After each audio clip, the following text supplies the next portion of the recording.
السلام علیکم ورحمۃ اللہ وبرکاتہ۔ امید ہے کہ آپ سبھی حضرات اچھے سے ہوں گے، ٹھیک ہوں گے۔ اللہ تبارک و تعالیٰ سے دعا ہے کہ اللہ تبارک و تعالیٰ آپ کی عمر میں اور آپ کے رزق میں برکت عطا فرمائے۔ جیسے کہ آپ سبھی جانتے ہیں کہ نبی اکرم صلی اللہ علیہ وسلم فرمائے، کیونکہ اللہ تبارک و تعالیٰ فرماتا ہے وَمَا أَرْسَلْنَاكَ إِلَّا رَحْمَةً لِلْعَالَمِينَ۔ آگے ہم اس ویڈیو پہ نظر ڈالیں گے کہ اللہ تبارک و تعالیٰ قرآن کے اندر کیا فرماتا ہے۔ سو فرعون نے ہمارے پیغمبر کا کہا نہ مانا تو ہم نے اس کو بڑے دردناک انداز سے پکڑ لیا۔ اگر تم بھی ان پیغمبر کو نہ مانو گے تو اس دن سے کس طرح بچو گے جو بچوں کو بوڑھا کر دے گا، جس سے آسمان پھٹ جائے گا۔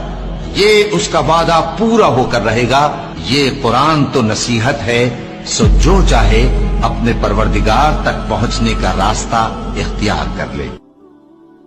کہ قرآن نے اس بارے میں کیا فرمایا۔ اگر ہم نے بھی اس پیغمبر کے طریقوں کو جھٹلایا ہے، اگر ہم نے بھی اس پیغمبر کے ان سنتوں کو چھوڑ دیا ہے جن کی وجہ سے ہمیں آج تک اللہ تبارک و تعالیٰ نے اپنے عذاب میں گرفتار نہیں کیا، اگر ہم نے ان کا انکار کیا، اس پیغمبر کا انکار کیا، تو ہمارا حشر بھی اللہ تبارک و تعالیٰ معاف فرمائے کہ ہمارا حشر بھی کیسا ہوگا۔